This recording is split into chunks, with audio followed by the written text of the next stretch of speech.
Good Wednesday morning, and thank you for joining us here on KARE 11 News Now. I'm Jason Hackett. Let's get right to your headlines. A big piece of breaking news here out of Minneapolis.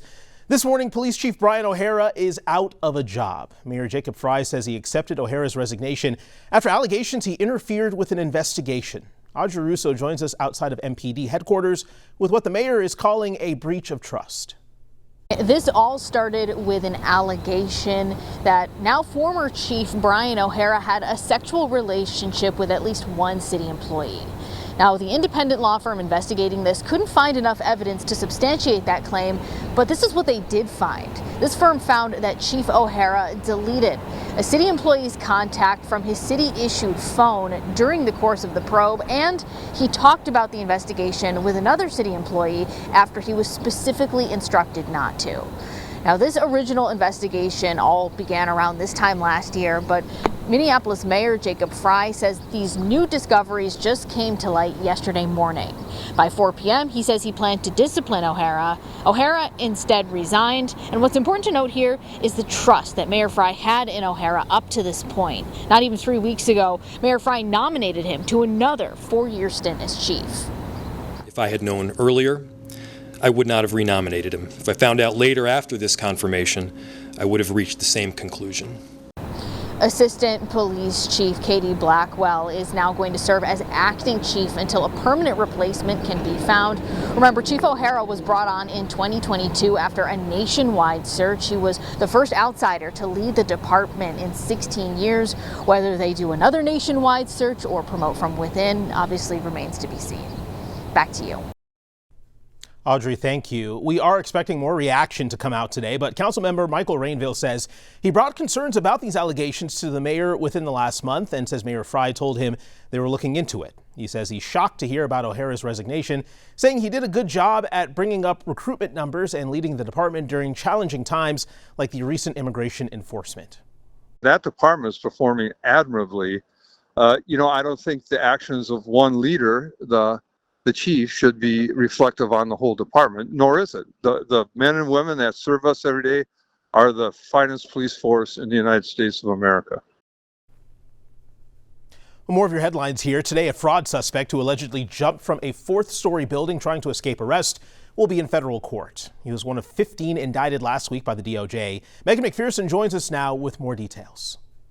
Mohammed Omar and another fraud suspect are accused of stealing millions from Minnesota's housing stabilization program. Federal prosecutors say that the two men who owned North Home Healthcare billed for services that were never provided, inflated service hours, and submitted claims for patients who were hospitalized and could not receive care. One striking allegation in the court documents claims that North Home Healthcare billed for 92 hours of services for one person who was already dead. The men were recently indicted by a federal grand jury, but investigators say Omar jumped from a 4th-story balcony to avoid arrest. Federal officials playing this surveillance video during last week's news conference here. In it, Omar appears to limp past security cameras before he was later arrested. He now faces charges of conspiracy to commit healthcare fraud, along with multiple counts of healthcare fraud for allegedly filing false claims. And Omar is set to be arraigned at 10 this morning. A plea is typically entered at these hearings.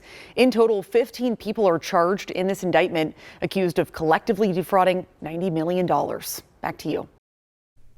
Megan, thank you. Right now, we're following developments in another fraud case. A man accused of trying to get $210 million in tax refunds by filing fake returns and then buying a multi-million-dollar mansion. According to the indictment, Cesar Munir Wilson ended up fraudulently receiving $9 million from the IRS and helped another man receive $10 million. The house on Lake Cynthia by Prior Lake cost him $2.6 million. Court documents say Wilson considers himself a sovereign citizen who believes some laws don't apply to him. He was in court yesterday because prosecutors worry he is trying to help others in the sovereign citizen community with tax paperwork. Investigating fraud and the misuse of Minnesota's tax dollars is a top priority here at KARE 11. In fact, we've reported on a number of different fraud cases for years now. Some of those investigations even sparked statewide change. We invite you to check our fraud reporting out at kare11.com/fraud. News out of Texas, State Attorney General Kenny Paxton winning the Senate primary runoff, defeating GOP Senator John Cornyn. It comes only a week after President Trump endorsed Paxton in the latest move to punish party lawmakers that Trump believes are not loyal enough. But some Republicans worry if Paxton wins, the Senate seat could be at risk. NBC's Alice Barr has more. A Lone Star state showdown that could have a big impact on the balance of power in the Senate, tipping toward Texas Attorney General Ken Paxton. We just sent a Texas-sized message to Washington. Who's now ousted four-term incumbent Senator John Cornyn in a Republican runoff. Paxton picked up a last-minute endorsement from President Trump, calling it the most powerful force in politics. And I'm honored to have his support. It's the president's latest win backing challengers to unseat GOP incumbents he felt weren't loyal enough to him, also including Louisiana Senator Bill Cassidy and Kentucky Congressman Thomas Massie. Senator Cornyn stressed he'd voted with President Trump 99% of the time, even as he conceded. I trust the voters of Texas, and they've made their decision, and I must respect it. Paxton now squares off against Democrat James Tallarico in November, and they're already trading blows. My opponent is the most extreme radical the Democrats have ever nominated. The most corrupt politician in America just became the Republican nominee for the United States Senate. Paxton has faced high-profile scandals, including a 2023 impeachment by the Republican-controlled state House, though the state Senate acquitted him, and a messy public divorce with his wife citing, quote, biblical grounds. Democrats are hoping to capitalize on what they now see as a vulnerable seat in deep red Texas, while Paxton argues he can energize the Trump base. Even though the president is not on the ballot, his power over the party still is. Several Republican senators have voiced concerns about Paxton's strength in a general election matchup. The nonpartisan analyst Cook Political Report shifted its odds on the race toward Democrats, now calling it lean Republican instead of likely Republican, citing a controversial candidate. In Washington, Alice Barr, NBC News. Well, back here at home in Minnesota, an update this morning. The man accused of hitting and killing a woman with a car and fleeing in Brooklyn Park last week made his first court appearance. A judge set Ryan Freeman's bail at $80,000 with conditions including drug testing and not driving. This is video from the crash scene 1 week ago. Court documents say Amaya Armstrong Walker got out of a car during an argument, and that's when investigators say Freeman hit her and kept driving. Freeman says he was driving at the time but didn't hit anything. His next court appearance is scheduled for July. This morning, a 6-year-old boy is back home safe after going missing for 6 hours. Dozens of law enforcement and family and community members spent Tuesday searching for him. He was eventually found by his house under a bush in a reunion that was caught here on camera. The boy's mom says he disappeared after asking her if it was time to get on the school bus. She and his grandmother say they are so grateful that he's safe. I want to thank everybody that came out of their time to help us look for my grandson.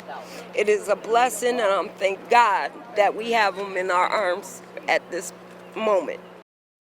Now, Roseville's police chief says she considered issuing an Amber Alert, but that requires specific criteria, including an abduction, which didn't appear to be the case in the boy's disappearance.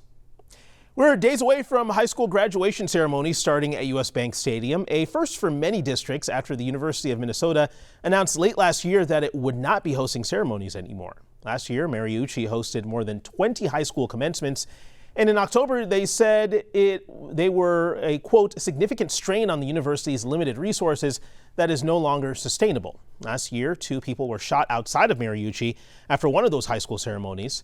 With the change, many districts are now paying nearly double to host graduation ceremonies at U.S. Bank Stadium. That includes the largest school district in the state, Anoka-Hennepin, which will have 4 high schools graduating there on Sunday with more than 3,000 students total.